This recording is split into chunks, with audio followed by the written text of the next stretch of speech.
Welcome, Jet fans, to another episode of the Jets Life podcast. I'm your host, Anthony, and we're going to go in through some of the details of this draft weekend and how the Jets did.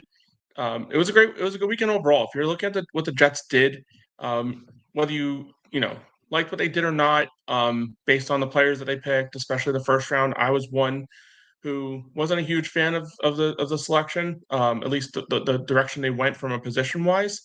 But when you look at the whole draft as a whole, you got to really take a look and see what they did throughout the entire draft. But I graded out highly. The one thing we need to kind of keep in our thought process a little bit with this whole process, that is draft grades are one of those things that as we all know, you're never going to find out how a team did until many years later. There have been plenty of teams lose the draft and those players turn into being great starters, and other teams that claim to have won the draft, that those players all turn out to be busts, and some of them aren't even in the league after a few years. The Jets have been involved in drafts like that many a times. They've also been involved in some drafts where you didn't think they did so well, and turns out it worked out for them in their favor. Obviously, um, more of the first than the latter, but hopefully this is a draft where you know a lot of the pundits have this as a good draft overall when you base what they drafted early in the first round, in the second round. But obviously on day three, maybe took a little bit of an approach that a lot of us weren't overly thrilled with. But let's start off just going over some of the players they picked, and we'll start at the top with their first round selection, number 7 overall, Armand Membu, offense tackle out of Missouri. I mentioned earlier, you know, wasn't overly thrilled with this selection at the moment of the pick. Would have liked it if the Jets had went after Tyler Warren in this spot. I felt like the Jets had a major need, and I spelled his name wrong in the bottom here. Go ahead and try and fix that here.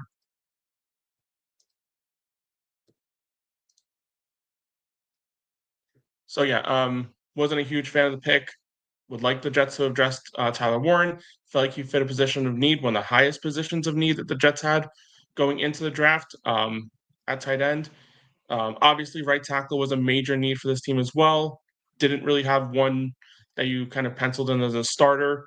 But now the Jets pick Armand Membu, a player that graded out fantastically in the scouting combine. One of the best scouting combines for an offensive tackle in recent memory. He's a player that comes in with some question marks based on his size overall as an offensive tackle. Does he fit better as a guard? But he's going to come in. He's going to be the day one starter at right tackle. We'll have some camp competition, I guess, going into it. But it's a situation where I think it's basically you could put a marker on the name. Armand Member should come out of the gate and be our opening day right tackle. And this offensive line looks you know, pretty good overall on paper. Obviously, we understand the coaching hasn't been the greatest for the offensive line over the last couple of years with Keith Carter, but the Jets have an entirely brand new coaching staff. You would trust that, Aaron Glenn is going to be able to coach these guys play better than maybe what was done under Saleh. It's going to be a point of emphasis. As you can see, the Jets went out there and they showed what their identity is going to be. They're gonna build this thing on the offensive line and see what happens from there. Um, but overall, I mean, you got you gotta like the pick. The Jets did, you win games in the trenches. It's a boring pick, not exciting. Hence why I was a little kind of on the fence about the pick to begin with. Going into it, I knew it was going to be either him or Tyler Warren. I kind of leaned more that it would be Membu, kind of leaned more on the hope side that it would be Warren. Didn't end up being Warren, ended up being Membu, and you can't hate the pick. Any Jet fan that thought it was going to be a different person in that spot outside of either Warren or Membu, you know, could it have been another offensive tackle if Membu got picked ahead of him? Um, you kind of layer in what the draft may have looked like. You would think if Membu got picked ahead of the Jets, it would have probably been 4 to the Patriots, maybe at 6 to the Raiders. Although, I mean, there was a lot of smoke on that late in the draft. I think that smoke may have been just to kind of steer teams away from the fact that the Raiders might be picking Genty, because there's a lot of noise about Chicago potentially trading up to make that selection. But I think at the end of the day, you knew it was going to be Membu or Campbell or Warren on the board at that time, and the Jets went with the player that they thought was the best at the time, and a player that fits a major need on the offensive line. But you look at this offensive line now, and it's one that's really set at the center spot and at the two tackle spots for the next 3 years. And you know, if the Jets are smart with the situation, they work out some sort of extension with ABT or John Simpson. So you go into next offseason with at least 80% of your offensive line intact, and you just need to really address one of the two guard spots. It'd be nice to have all five of these guys signed over the foreseeable future. Um, the Jets aren't really paying many people. You still got to get out contracts to Garrett, Sauce. I understand all that stuff exists, but it's a situation where in order for this team to have some sort of sustainable success, some of those players that have been here and have gone through this whole thing, you got to start thinking about what this future really is. And some of these players do deserve to be here long term, whether or not they've shown enough on paper. With AVT, it's been a problem with the injuries and staying on the football field, and some of them have been freak injuries.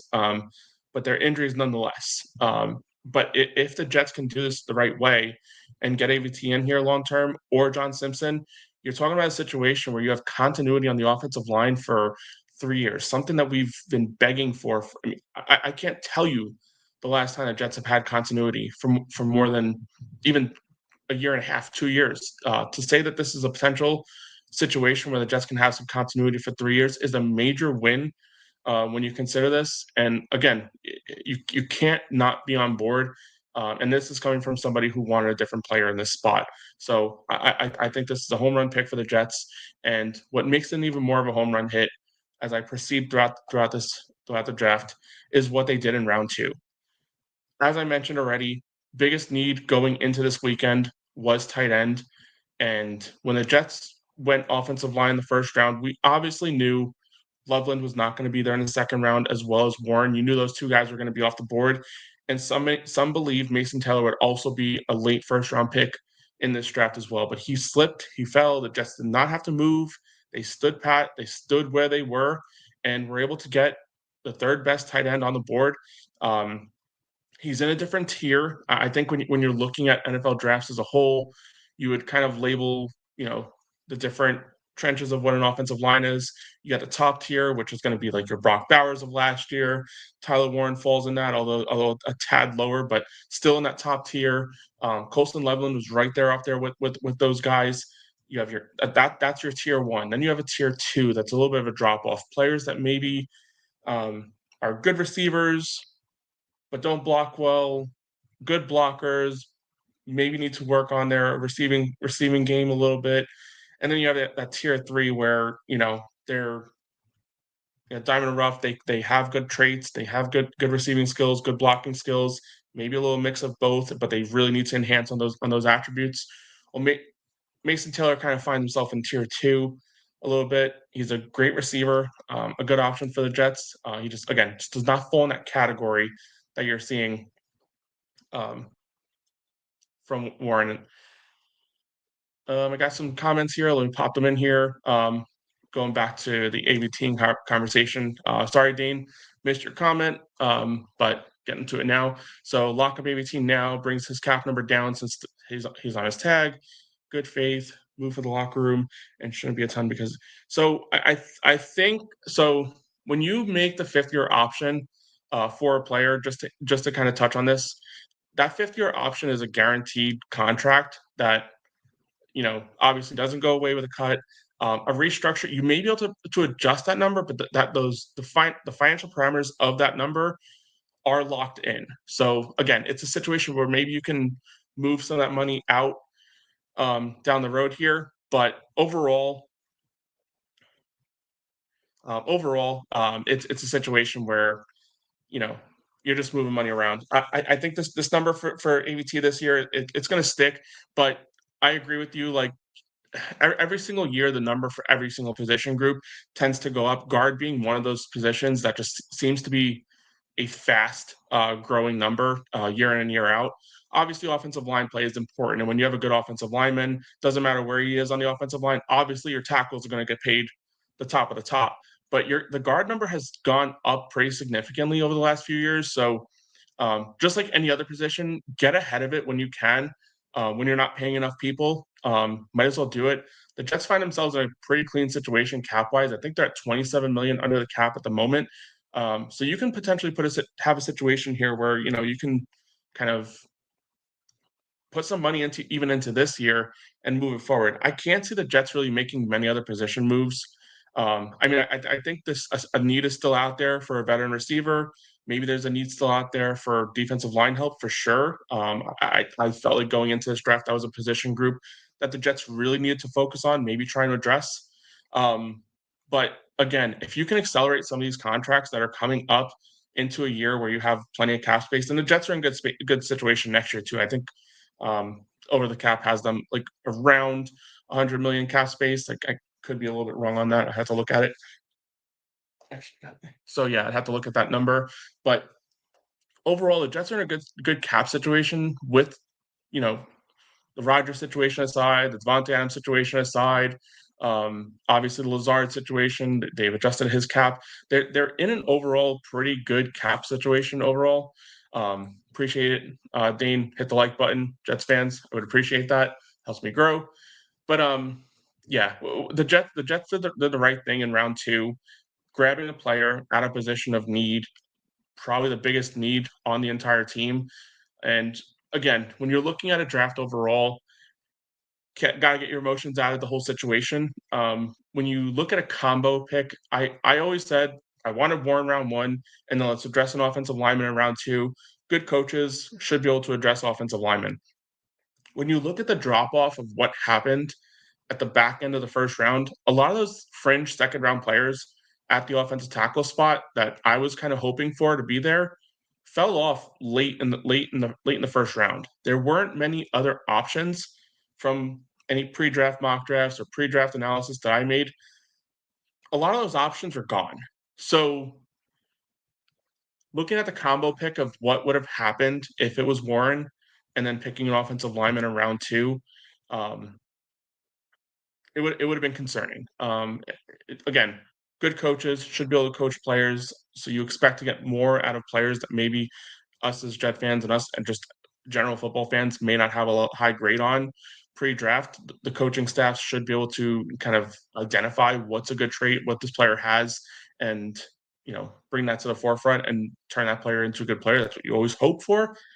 That's why there's good teams that have good coaching staffs that turn mid-round picks into starters, and that's why the Jets have historically not had the players in the mid rounds exceed expectations. But again, going into that combo of Membu and Mason Taylor, you're talking about getting arguably the best offensive lineman in the draft and the third ranked tight end versus what could have been a situation where you get the best tight end and maybe your sixth best option at offensive tackle. So just in that, from a team building standpoint, when you look at it that way, it's the reason why I'm here talking about the Jets. And there's 32 plus people in front offices getting paid plenty of money to make decisions about actually who to draft and when to draft them. So again, going into this, the Mason Taylor pick, I mean, a player that comes in, graded out very well overall throughout the entire process, has that football lineage. His father, obviously, Jason Taylor, um, former player for the Jets, obviously played many years with the Miami Dolphins. And going into Dane's in here as well, I believe Taylor will get bigger and stronger too. You can tell he has the room to mature. Yeah, he's still really young. I want to say he's 21 or just turned 20 or something like that. He's still relatively young, so obviously still has plenty of time to grow into that frame. These players, especially when you get on the younger side of it, they're still not even fully like developed to what they can become. I mean, look at players like around the league, even in other leagues too. Like I was shocked. I remember seeing a side by side profile of Giannis, player for the Milwaukee Bucks.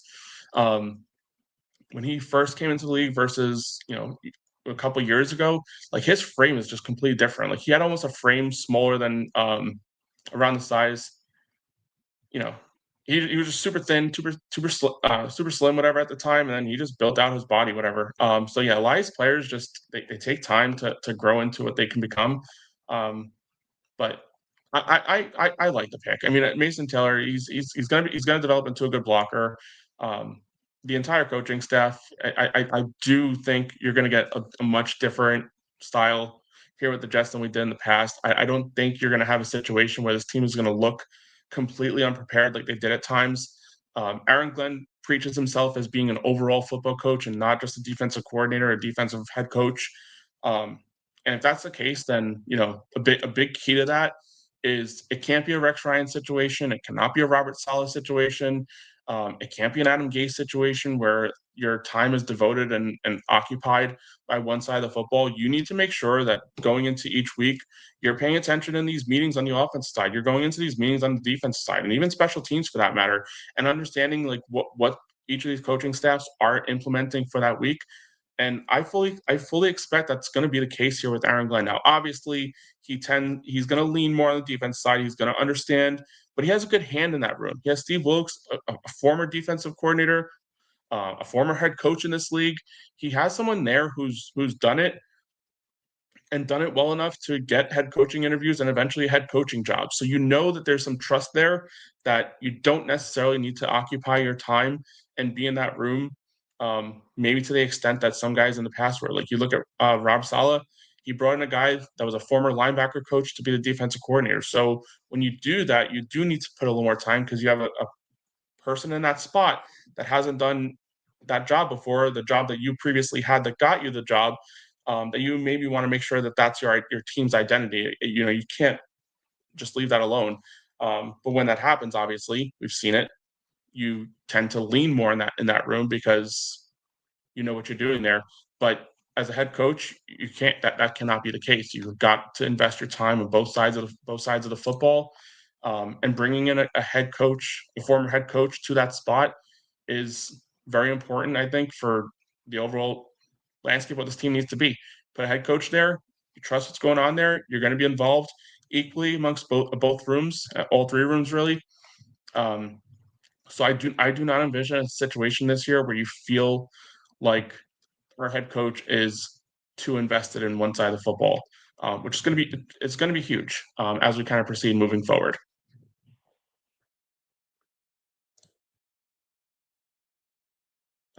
Continuing throughout the draft, the next round um, is where I think it started to kind of deviate in a different direction than maybe I was kind of hoping for. The Jets went to the third round and picked up Azareye'h Thomas, cornerback out of Florida State. I'm not. I mean, this isn't a terrible pick overall from a player standpoint. A player that has second round grade going into the draft. Played pretty well at Florida State for a team that previous year went undefeated throughout the regular season. Next year played terribly. When you see that, it's promising to see a player that, although everything around him was going poorly, he stayed up and played his way into still being a potential second round pick in the NFL draft. Eventually drafted, obviously third round, and the ninth pick by the Jets.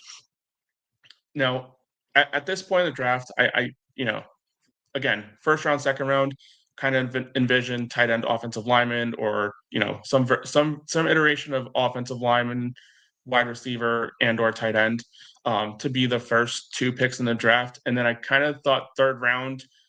If you would have put gun to my head at this point in the draft, wherever the Jets go, it would have been probably number one defensive tackle, probably number two the remainder of wide receiver, tight end, whichever wasn't picked in the first two rounds, and then um, number three would be a safety.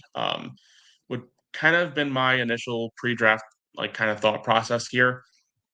The Jets went against the grain on this one completely, getting a corner. The Jets have Sauce Gardner on one side, Brandon Stevens that they gave a big contract to in the offseason. Obviously, you still have Michael Carter playing the nickel. So didn't think this was a position that the Jets would address, especially considering, a potential Sauce Gardner extension. But bringing in a guy that grade out pretty well overall in the pre-draft process, and a player that kind of fell. I think this is a situation where if there was a legitimate receiver option available, maybe the Jets would have kind of leaned in that direction, um, as opposed to corner. But they pivoted, got a player that was high on their board, and a player that should eventually become a plus starter in this league. We see what He's done. I got to dive into the film a little bit more, but when you read about him, the first thing that pops out his size. So Aaron Glenn has kind of between his top three big signings and draft picks, and obviously a player that was already here. He values players that have bigger frames on the outside to play corner. Kind of a little bit hypocritical. I don't think Aaron Glenn would have picked himself if he was coming out in this draft process, being on the shorter side overall.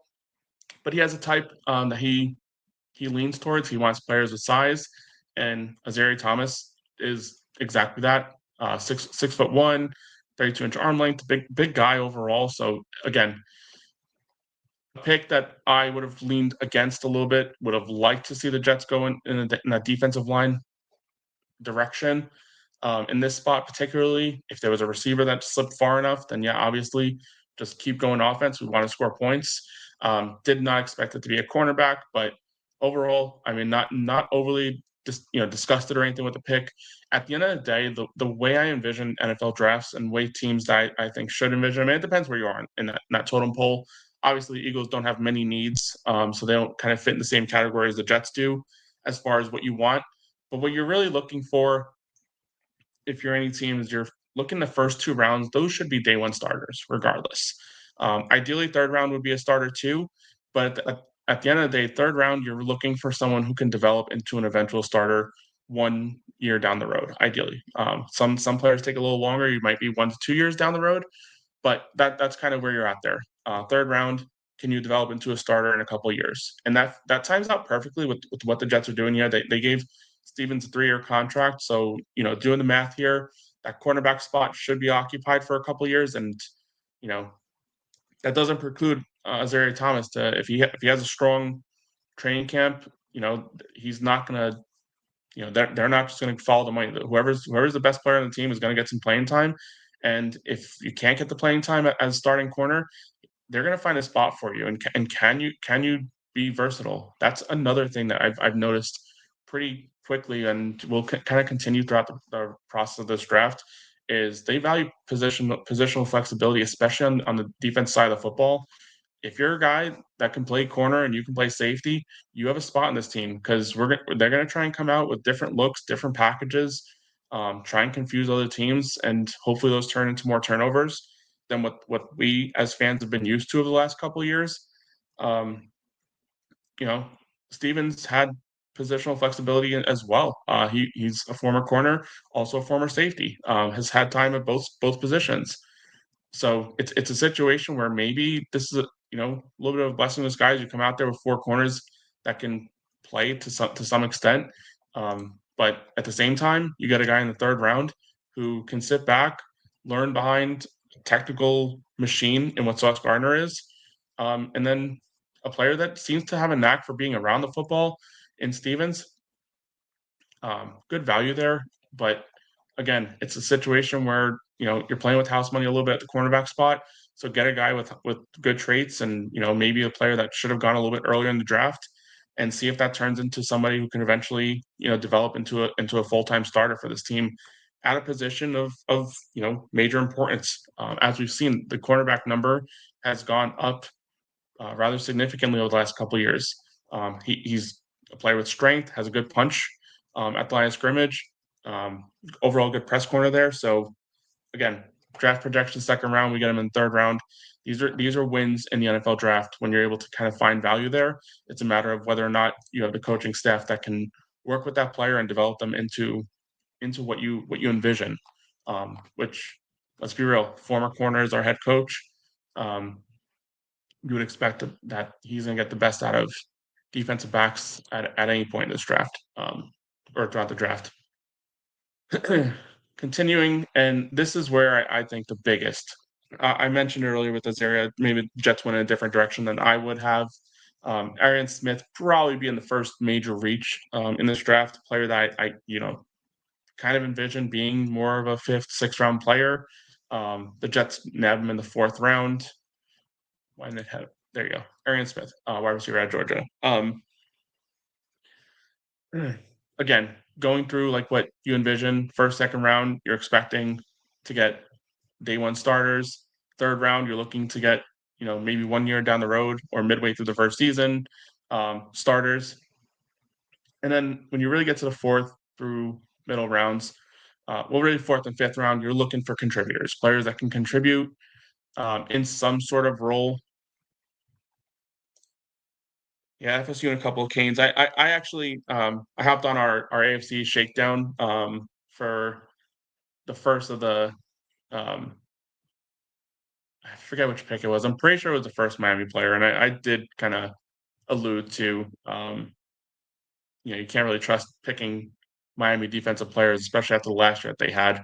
Um, but again, it comes down to you know you're still trying to find players even on bad teams and try and see if they fit a mold or whatever you're trying to do. Yeah, that was a concern for me for sure. But then you get Darren Smith, and a bigger concern here, a player that has elite traits, super fast wide receiver. You know, overall at the combine ran a 4.36 40, but the one thing that pops out, he had major drop issues during his time at Georgia. That's a situation where, again, is it just putting this guy behind the jugs machine and just making him, basically make that be his best friend over the course of training camp and even before that?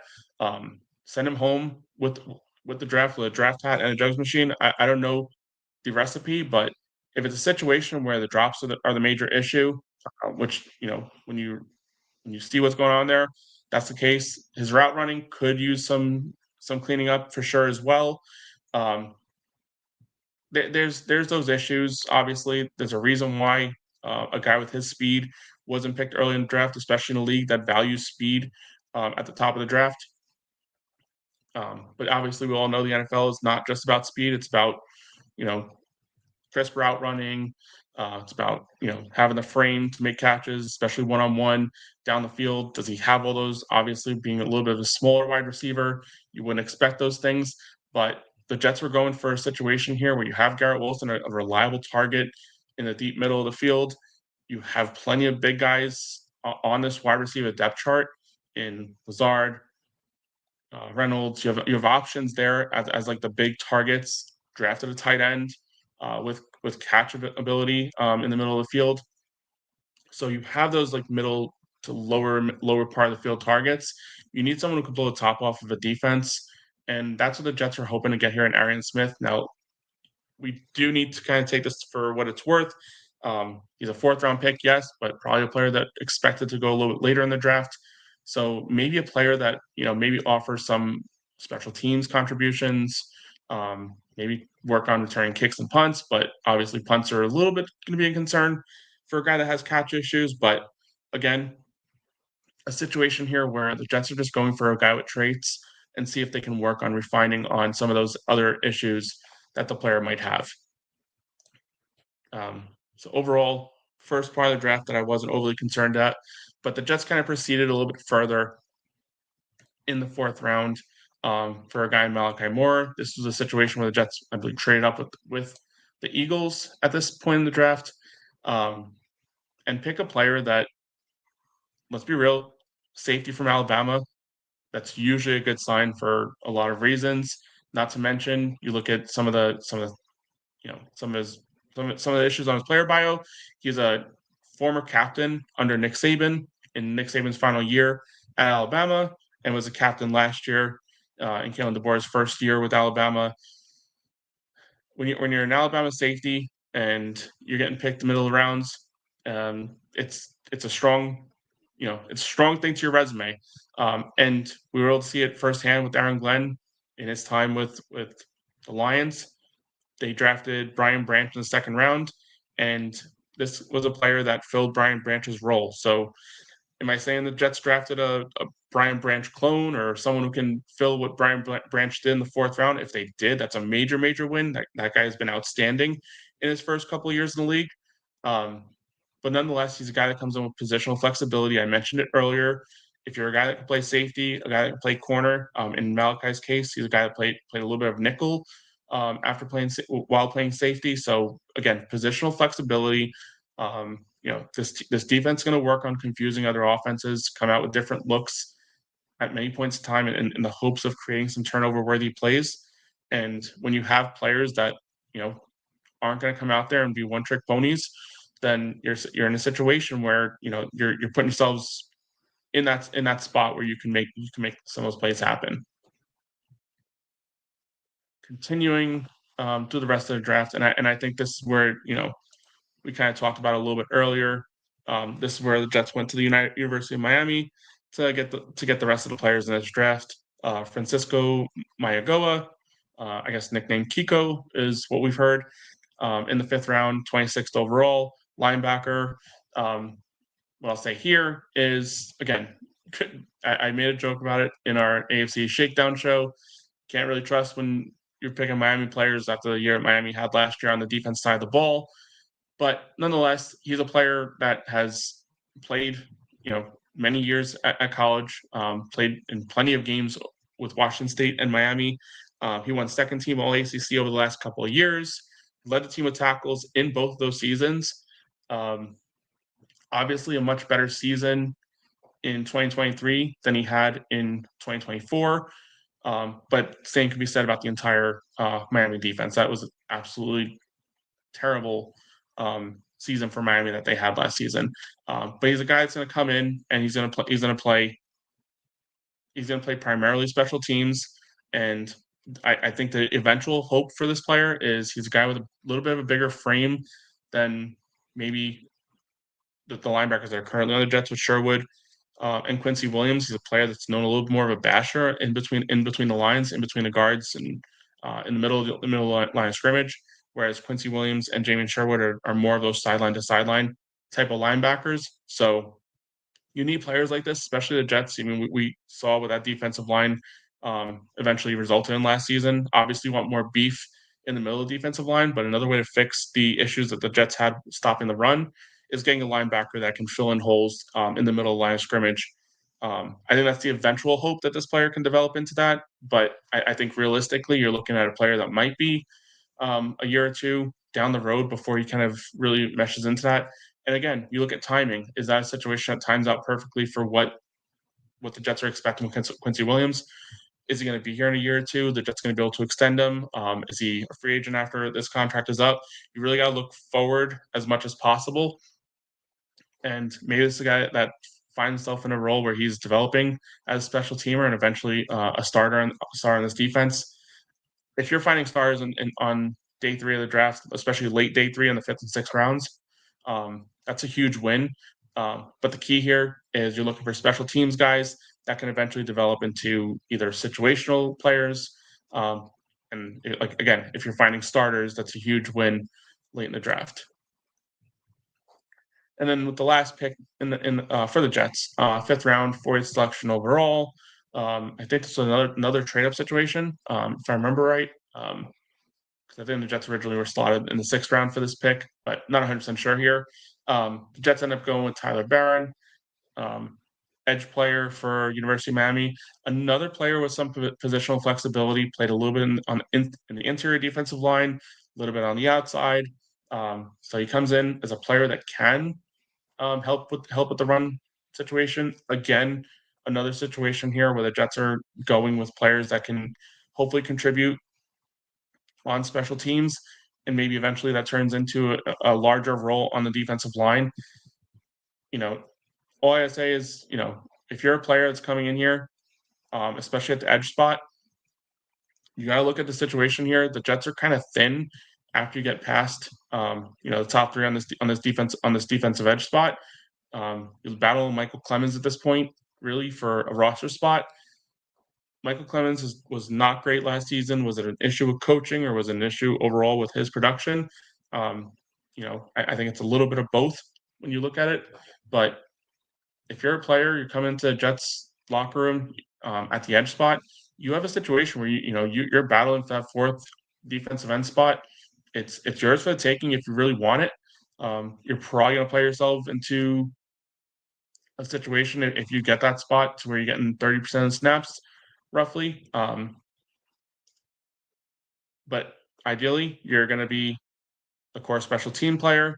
if you kind of find yourselves in that role and hopefully develop. Again, that's usually what you're expecting with these later round picks. Overall, when you look at what the Jets did in this draft, the way I look at this and the way I looked at it coming into the draft was the Jets needed to find themselves 3 to 4 day one starters. Was my honest opinion going into this, and I felt like those positions were going to be. I feel like those positions were going to be at the wide receiver spot, tight end, offensive line, obviously, safety, and linebacker. I think those were the areas where I thought the Jets needed to find day one starters. And as far as linebacker, I meant more of like that third linebacker role because they have Quincy and Sherwood as their primary starters. Um, and when you look at the results of this draft, they got Armand Membu, who's ideally going to be your day one starter. Mason Taylor, a day one starter. Aaron Smith maybe pencils in as your third or fourth wide receiver. Boomtown, thank you for joining. First time on the show, appreciate it. Gotta give you a little shout out here for joining the show. If you can, hit the like button, subscribe to the channel. Boom, I appreciate you joining. But um, again, yeah, so going through those starters again: Membu, Mason Taylor, Arian Smith, probably your third or fourth guy. Malachi Moore is a guy I think can compete day one for a starting role, or at least midway through the season with Tony Adams. Listen, we saw a couple of years of Tony Adams. He had a good first couple of years. Last season, maybe not, the year we were expecting out of him. A little bit of a down year, but it was a down year for the entire defense. Maybe it's a situation where just got to refine some of those things that we saw the first couple of years, and maybe Aaron Glenn and his coaching staff can get the best out of him.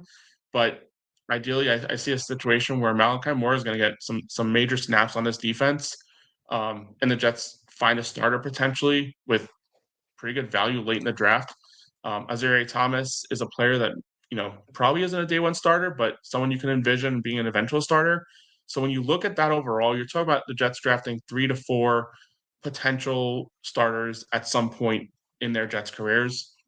Now, obviously, a lot between now and the start of the season and over the next couple of years, but this is a situation where I don't think you can look at this draft and really say that the Jets did overly terrible or had an awful draft.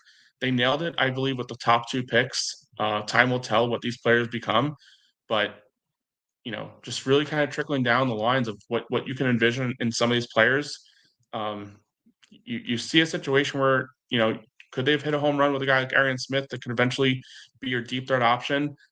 That's probably the most riskiest pick, but it's a high risk, high reward type of situation where they can either look like idiots for drafting a guy that should have been picked in the 6th, 7th round, or look like geniuses if this guy is really kind of that deep threat that opens things up for this passing game in a situation where the Jets are going to be a run heavy offense. With the strength of this offensive line, there's going to be a lot of running. Justin Fields being a running quarterback. Um, Breece Hall, obviously, Braylon Allen. It's a strong running back room, and I got to add some praise for one of the undrafted free agent signings that the Jets made in Donovan Edwards. That's a player that I thought was outstanding a couple years ago for Michigan in their national championship winning season. Didn't have the greatest year in year 2, and obviously Michigan's offensive line was just a beast, and that had a lot to do with his production. But I like the player. I thought he'd be a draftable player after that national championship season, especially if he kind of continued to develop in the direction it looked like he was going in. But obviously, Michigan didn't have the greatest season last year, and it turns into a player falling out of the entire draft with some traits that maybe this coaching staff can work with. And is he running back 3 or 4 on this team? I mean, we have a couple of running backs ahead of him that have had some bright signs at the NFL, but teams are going more and more with an approach of multiple running backs in the running back room.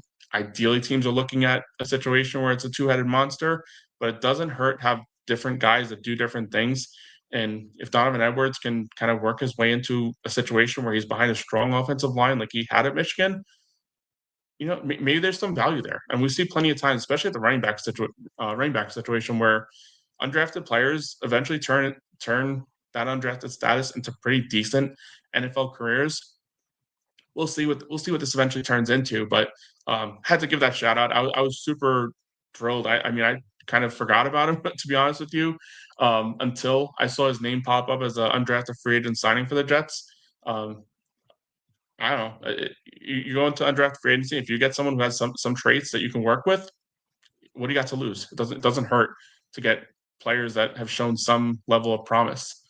Um, but overall, again, looking at this draft, the Jets drafted two day one starters, two players that are eventual starters, one potentially a Malachi Moore that can be a starter midway through the season, and then a wild card in Arian Smith that could be a legitimate weapon if he works on some of his drops, refines his route tree. Um, you're talking about a situation where the Jets got hit on 5 potential picks and then drafted a few guys late in the draft that can work themselves into areas of need down the road if they develop that way. Chances are, not all these players are going to hit. That's the way the NFL draft works. If you're a team that hits on 50% of your draft picks, especially in the middle to late rounds, um, it's considered a good draft overall. Um, but it looks promising. What I'll say is, early on in this draft, I had it graded out as A+ draft after the first 2 picks. Probably brought it down to a little bit of an A-, when you consider the fact that they didn't go in the direction of defensive line at all in this draft, especially defensive tackles specifically, in a draft where, many pundits considered this a strong defensive line draft. To not grab one at any point, and it's not entirely their fault. There was a couple of situations where teams traded up ahead of them to pick defensive linemen, but they stood by the board. They didn't reach for defensive linemen. Would have liked to come out of this draft with at least one of them, and really would have liked to come out of this draft with maybe a little bit more of a better option at receiver that we ended up with. But you know, you can't fill every single need in one draft.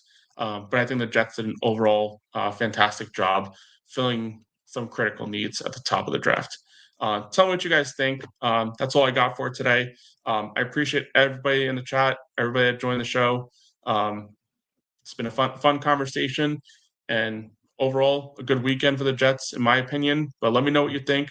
Leave some comments. And if you don't know, I'm on Twitter at the Jets Life Podcast. Find me, follow me, and let's keep the conversation rolling. Most importantly, Jets fans, let's go and let's get the season going. Let's get training camp. See what this team can be, and be plenty of conversations in the summer. Hopefully, this team's on the uptick and can turn this damn thing around. It's been a long time without the playoffs. Let's hope the sign of things to come turn this whole damn thing around. Let's go and enjoy your show.